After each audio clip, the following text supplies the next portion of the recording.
So I decided I'd film a video today, and now I'm sat here and I cannot remember or work out what on earth I was going to talk about. So this will be a fun one.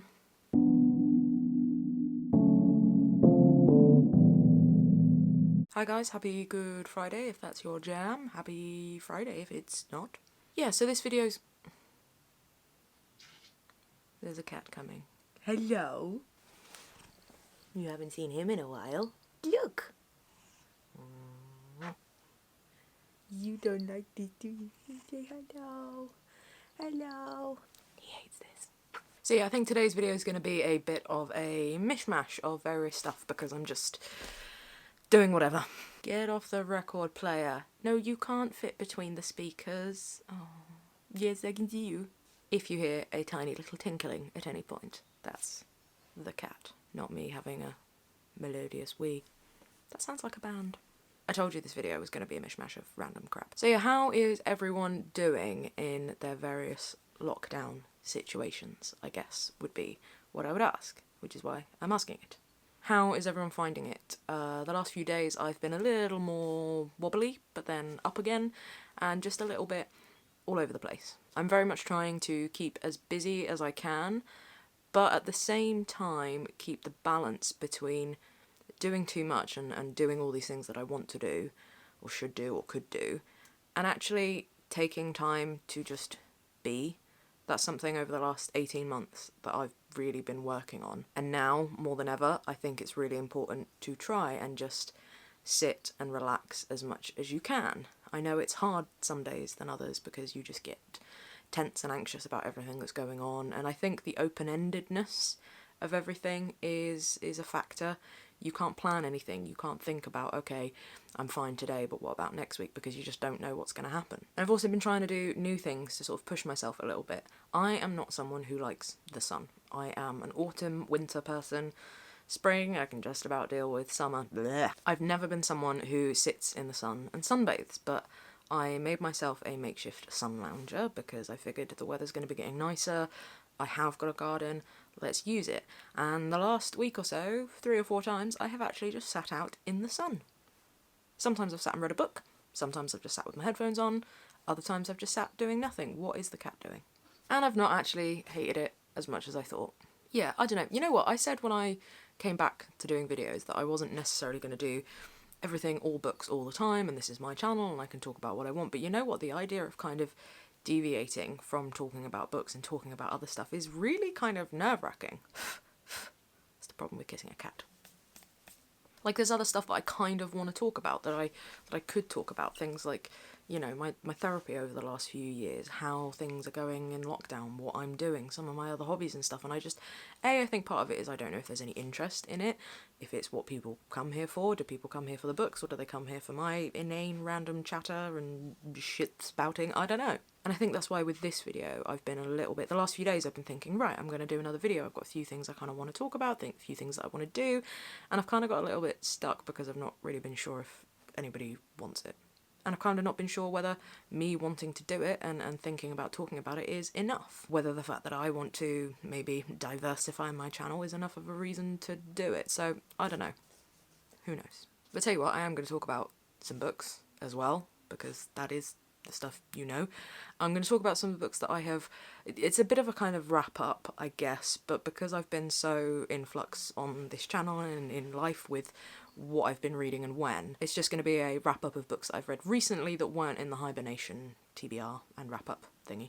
So the first one is The Beauty by Aaliyah Whiteley. Now this is a book that I knew about years and years ago. One of my first events that I kind of helped out with working in the bookshop was with some local authors, or authors with local links that had written sort of sci-fi and fantasy and weird stuff, and this was one. Aaliyah Whiteley came along and was part of that event, and I bought a copy then, and I just never got around to reading it. So I finally decided to read it, and it is weird as hell. It's a futuristic tale set in a world where all the women have died, and it's a surviving sort of camp of menfolk, and then they discover that these mushrooms that are growing near them are women, and they're mushroom women, and it's really weird. And it's so weird that I can't decide whether I liked it or not. Like, it definitely had an impact. I can definitely remember bits of it, and it's definitely not one I'll be forgetting anytime soon, but I can't work out if I actually liked it. It's just really bizarre. Really bizarre. Uncomfortable in places. And I think it's supposed to be. But yeah, really weird. Mushroom women and men having babies and turning, and it's just really weird. I'm not recommending it. I'm just saying it was really weird. Then another couple I read on the Kindle. First one would be Megan Hunter's The Harpy. This is about a woman whose husband cheats on her and about her kind of need for small acts of revenge and how that manifests in their relationship and how they make it work. And again, it was kind of weird, different kind of weird to The Beauty, a weird that I enjoyed more. And Megan Hunter, of course, wrote The End We Start From, and what I loved about that, apart from the setup and the structure of it, again, these sort of shorter, sharp bits of prose that make the story, is just her language. It's really sharp and incisive, and yeah, really, really enjoyed that one. I think, again, enjoy doesn't feel like the right word, but definitely recommend Megan Hunter's The Harpy here. Then I read Sarah J Maas's Crescent City, the first in the House of Earth and Blood, or I can't remember which way round the series is and which one the book is, but Crescent City. And I've never read any Sarah J Maas before, and I know she's written sort of YA series before, and this is her first kind of adult offering. And I thought, you know what, I'm going to give it a go. I'd really enjoyed something like Samantha Shannon, The Priory of the Orange Tree. Learned I've been saying that wrong this whole time on my channel. Good move. I am a professional. So I thought I would give it a go, and it was alright. Sarah J Maas is thirsty. It felt like someone who writes YA is writing their first adult novel.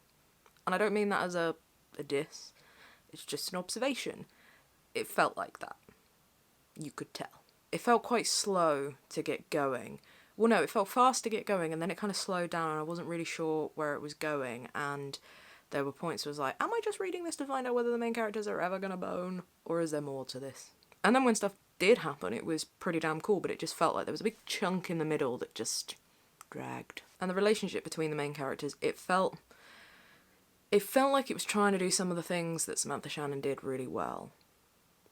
Didn't feel as organic, maybe? Yeah. So that was my first foray into Sarah J Maas. I'm not saying that it's put me off for life and that I'm never going to read any others. I've got, I think, both of her other series on my Kindle, and I probably will read them at some point. But yeah, this very much did have the air of someone who traditionally writes YA for a particular audience with a particular style and type of content, transitioning into adult fiction, and some of those kind of hangovers maybe were there, but I didn't not enjoy it.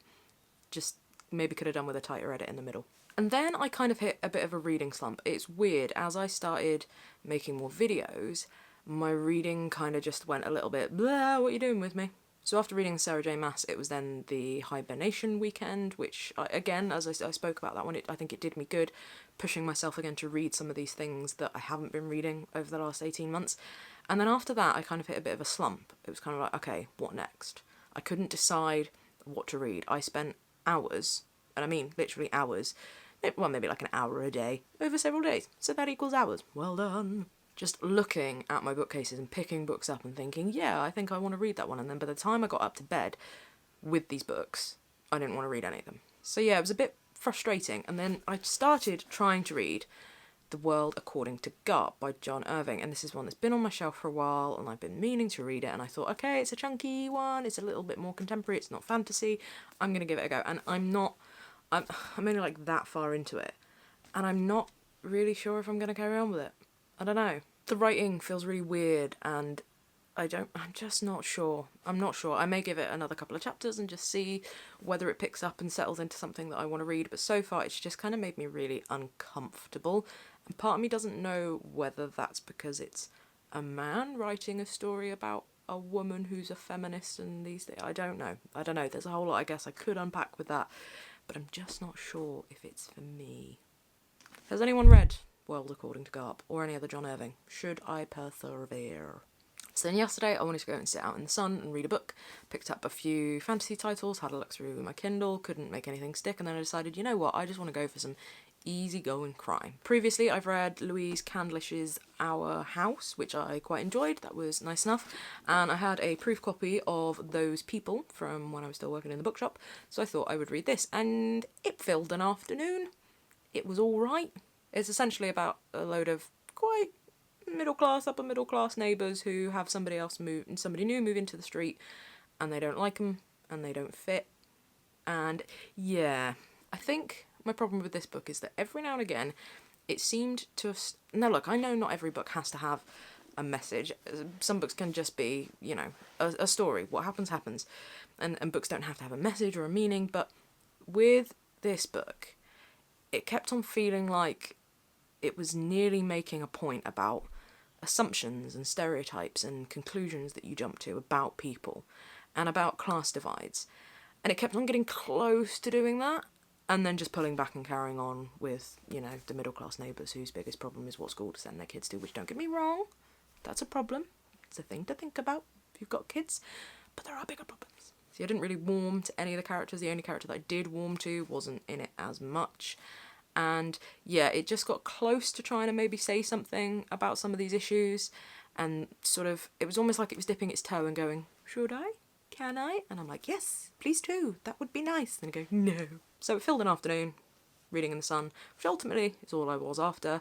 And if you enjoy that kind of thing, some quite kind of easygoing suburban crime, then you'll probably enjoy it.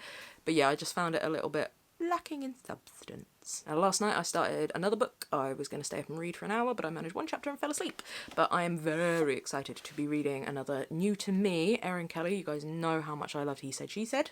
Yes, I said it. I was lucky enough to meet Erin and do a event with her a while ago, and she signed my books, and it's so lovely. Now, I had said on Instagram that this is the last new to me Erin, but I haven't got the Sick Rose. I thought I did, but I haven't. That was a little bonus that I discovered. I thought this was the last one that would be new to me, but there's a whole other one out there. This one is also set down in Devon, which is quite cool. Mentions of Ottery St Mary and the Ottery tar barrels. It's set during autumn, and it's about a family whose mother has died. They are joining together for another bonfire night, a traditional bonfire night down in Devon, and one of the guys brings his new girlfriend, and so far she has disappeared with the baby, with the main lady's baby, is where I got to so far. Erin Kelly writes a brilliant banger, so I'm real excited to carry on with this one. So there's a few books for you, it being booktube and that being the main thrust. Thrust is a good word. So yeah, would anybody be interested in, I don't know, some vlogging of lockdown life or whatever? It just seems so, I don't know,